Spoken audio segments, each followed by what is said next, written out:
आज नवऱ्याने मला कामातून सुट्टी दिली होती. ते म्हणत होते, "किती काम करणार? कधीतरी आराम पण तर करत जा." म्हटलं, "चला, आज पश्चिमेकडनं दिवस उगवलेला दिसतोय." ॲक्चुअली काल रात्री ना लॅपटॉपवर काम करत-करत 3 वाजले होते आणि मग दीपक बोलले, की "ठीक आहे, आज टिफिन काही देऊ नको." त्यातच मी खूप खुश होते आणि मग आता मी निवांत का? तर असं काही नाही. रात्री भांडे घासले नव्हते, तर किचन ओटा बघूनच मूड ऑफ झाला. पण म्हटलं असू दे, सकाळी ना 6 वाजताच उठले होते. रोज 5:30 ला उठते, तर 6 वाजता उठले. एवढाच काय तो फरक पडला. दीपकला स्टेशनवर सोडून आले. तिकडनं आल्यावर लगेच रिद्वीचा टिफिन बनवायला घेतला. आणि रात्रीच मॅडमने सांगितलेलं होतं, की "आई मला बीन्स पाहिजे टिफिनमध्ये." तर ठीक आहे म्हटलं चला बीन्सची भाजी बनवायला घेऊ आणि आता भेंडी व्यतिरिक्तही काहीतरी मागते ना, ह्याचंच मला सुख आहे, की चला आता टिफिनमध्ये ना थोडे-थोडे ऑप्शन्स वाढायला लागलेत आणि घेवड्याची भाजी शिजायला खूप वेळ लागतो. मग इकडे भाजी शिजायला ठेवून दिली. तोपर्यंत रिद्वीला उठवलं कारण आज हेअर वॉश सुद्धा करायचा होता तिचा आणि सोबतच ना कपडे वगैरे फोल्ड करून घेतले. आता आमचे सकाळी उठण्याचे बरेच नाटकं आहेत, पण चला आज थोडंसं लवकर उठली होती आणि एक सोबतच ना भाजी चपाती झाली आणि त्यानंतर ना पटकन हिला पण रेडी करून दिलं आणि मागे एका व्हिडिओमध्ये तुम्ही खूप सारे कमेंट्स केलेल्या की रिद्वीला प्लास्टिकचा टिफिन देऊ नको,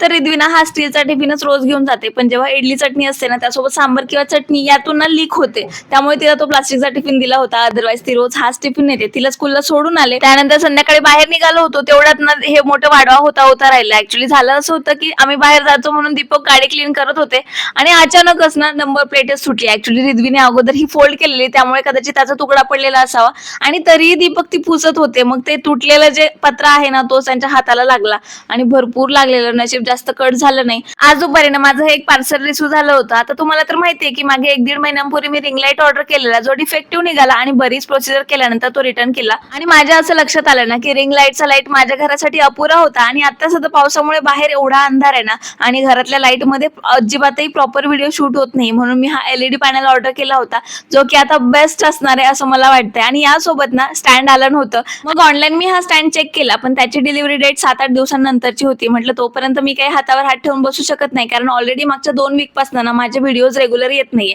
म्हटलं चला शॉपमधनच परचेस करू आणि सेम ब्रँडचा मी परचेस केलाय. डिजिटेकचा स्टँड आहे आणि खूप चांगल्या क्वालिटीचा आहे. तुम्हाला याच्या लिंक्स हव्या असतील ना कमेंटमध्ये लिंक टाईप करा आणि ब्लॉग आवडला असेल तर नक्की फॉलो करा. बाय.